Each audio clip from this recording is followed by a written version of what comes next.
CBN e a Tecnologia, com Gilberto Sudré.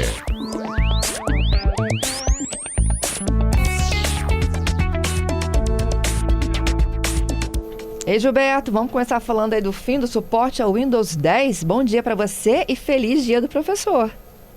Muito obrigado, Fernando, obrigado. Parabéns a todos os nossos professores, né, que temos aí, né, fazendo esse trabalho nobre de compartilhar seus conhecimentos, né, para os seus alunos e serem também inspiração, né, para muitos alunos também sobre isso. Parabéns aí a todos os professores também. Obrigado aí. Né? Eu nunca assisti uma aula do Gilberto, mas Gilberto tem cara de ser um professorzão, viu?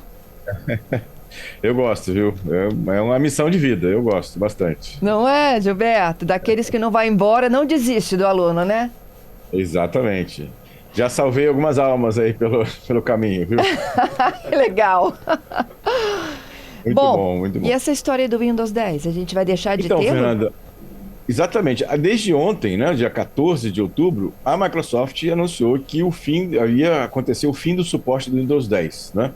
A partir da data de ontem, as versões domésticas do sistema operacional não receberão mais atualizações de recursos, ou seja, correções de erros e upgrades de segurança para isso, né? Então, a opção que seria mais indicada nesse momento é atualizar o computador para o Windows 11, até porque é gratuito, né? Quem tem o Windows 10 oficial pode fazer a upgrade para o Windows 11 de forma gratuita. O problema é que o Windows 11 tem uma série de requisitos bem superiores aos requisitos de execução do Windows 10. E aí, o Windows 11 exige, por exemplo, que computadores que têm que ter um chip de criptografia que somente os computadores mais novos têm. Ou seja, se você tem um computador um pouco mais antigo, esse Windows 11 não vai nem instalar, né? Então, obviamente que tem pessoas até que ficam ou que preferem ficar com a versão antiga do sistema. Eu vou falar daqui a pouquinho também sobre qual é o problema disso. Mas, e aí, o que fazer? Então, ele tem algumas alternativas para isso. Primeiro, uma sugestão da própria Microsoft é você ativar as atualizações de segurança estendidas, do inglês ESU, né? Esse programa garante correções de segurança, só segurança, né, do Windows 10 até 13 de outubro de 2026, né? E aí, dessa forma, você pode continuar usando o seu computador sem os novos recursos, mas com pelo menos as correções de segurança até outubro de 2026. A ESU, ela é vendida pela Microsoft um preço anual, né, de $30, em torno de R$160, né, hoje, né, uma conversão mais ou menos direta nesse caso, né? Também você pode obter esse upgrade gratuitamente através de 1.000 pontos do programa de Microsoft Rewards, que você habilita a sincronização do backup do dispositivo, do seu computador, com o OneDrive. Uma outra opção é usar o Linux, né? Ou seja, pode ser um bom momento hoje para você trocar de sistema operacional e migrar para o Linux, disponível em código aberto, é um sistema operacional gratuito, né? Quem está preocupado com a usabilidade do Linux, eu posso afirmar que a usabilidade do Linux para usuários leigos melhorou bastante. E diria que você pode fazer tudo o que você faz no Windows em uma máquina Linux para isso, né? Você pode escolher uma distribuição de sua preferência, salvar os arquivos de backup e conhecer o novo sistema sem custos, né? Na minha recomendação, eu utilizo o sistema Ubuntu, que é um sistema bastante leve, uma interface muito limpa, muito clean, sem complicação e facílimo de instalar no seu computador para isso, né?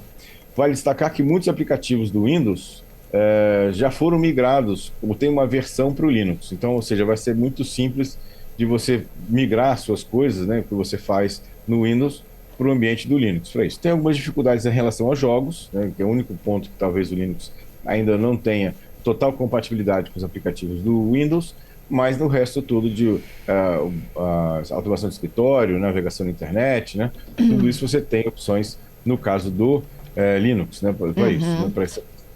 Bom, vamos para o Repórter CBN? Vamos lá. Vamos lá, a gente volta já. Estou de volta, Gilberto. Temos até um aluno seu aqui conosco. Fale aí, Paty. Olha que delícia. O Edson está aqui, Gilberto, parabenizando você pelo Dia do Professor.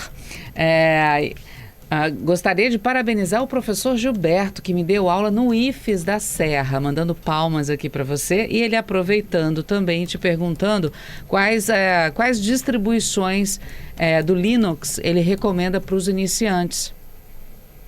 Então, obrigado, Edson, pelas palavras aí, um prazer, obrigado aí pela lembrança, né, pelas felicitações.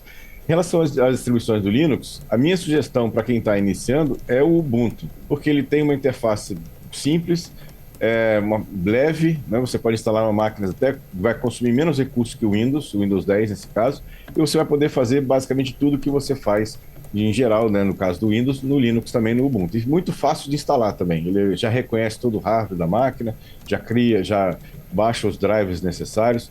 Funciona muito bem, muito bem.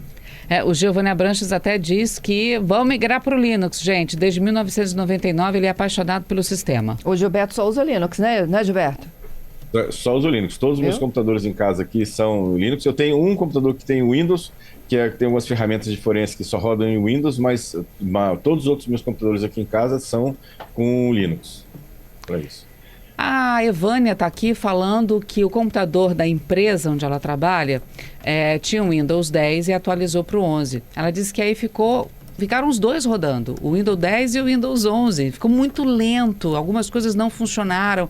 E aí ela pegou o cara, pediu para ele voltar para o Windows 10 e agora está tudo funcionando bem, mas ela perdeu algumas coisas. Agora o computador fica pedindo para atualizar tudo de novo. Então, é interessante ela talvez verificar se teve algum erro durante a atualização, né? Porque não é normal ficar com os dois sistemas na mesma máquina. Ele deveria fazer o upgrade para o Windows 11, não é para isso. Se isso não resolveu, talvez um técnico consiga tentar de novo a atualização ou então reformatar a máquina e instalar do zero o Windows 11. Também é uma opção radical, mas pode ser uma opção que solucione o problema. Nossa, olha, o Thiago está aqui mandando feliz dia do professor para você, professor Gilberto. E ele diz o seguinte, ele quer saber se é verdade que existe uma versão do Windows 10 que vai ter um suporte mais longevo. Ele ouviu falar que teria essa versão e que ele estaria até interessado nela. Verdade ou mentira, professor? E o que eu tenha visto não, viu? Assim, o que eu tenho visto é essa questão que eu comentei do SAU, que é aquele programa estendido de atualização de segurança da Microsoft, né? Para isso. Agora, é realmente uma questão que está acontecendo. Existe uma pressão muito grande no mercado, né? Em relação a manter, né, a Microsoft continuar mantendo o Windows 10. Por quê? Porque não é só a questão da atualização. Imagina a quantidade de máquinas que vão ser descartadas porque não funcionam mais no Windows 11, né? É uma quantidade gigantesca de máquinas, né? Ou seja, as máquinas mais antigas, né? Não estou falando de muito antiga, não. Uma máquina de 2 anos atrás já não tinha esse chip de criptografia. Então, essas máquinas não vão receber o Windows 11. E aí eu tenho um problema, ou seja, vai virar o quê? Lixo tecnológico, né? Lixo digital. É uma questão bastante complicada nesse caso. Então, vamos ver, assim, mas está tendo uma pressão muito grande do mercado para que a Microsoft desista disso, né, e volte a dar suporte ao Windows 10. Olha só, o Leandro está dando um testemunho aqui. Ele disse que ele tinha o 10, migrou para o 11 e o computador virou uma bomba, diz ele, tá?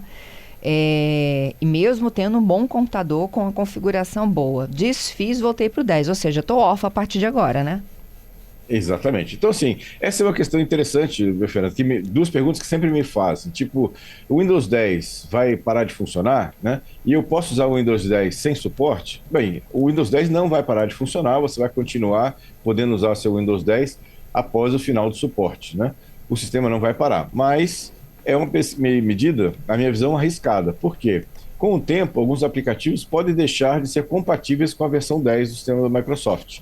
E aí você vai também deixar de receber os recursos de correções de erro, o que pode deixar o seu computador em risco de segurança, né? Porque ele não vai ter atualização. Então, pode se utilizar? Pode, mas você tem uma situação de risco, né? De utilizar essa versão antes, né? Ou, na verdade, depois do encerramento do suporte da Microsoft. A última pergunta? O Douglas perguntando se o Chrome OS é uma opção. Então, o Chrome OS é um sistema operacional intermediário, vamos chamar assim. Na verdade, ele está sofrendo uma grande mudança agora. O Google já avisou, né, que o Chrome OS vai virar Android. Então, o Google vai unificar o Chrome OS com o Android.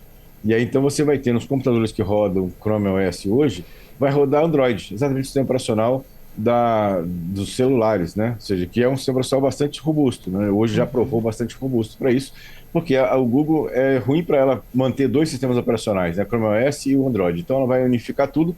Então, eu diria assim que, no primeiro momento, talvez eu não entrasse no Chrome OS agora. Eu esperaria um pouco mais até que essa junção, né, essa fusão acontecesse, e aí você vai ter computadores compatíveis com a nossa nova versão do sistema operacional. É isso. Ó, vamos pro golpe? Vamos lá. O golpe tá aí. Conte.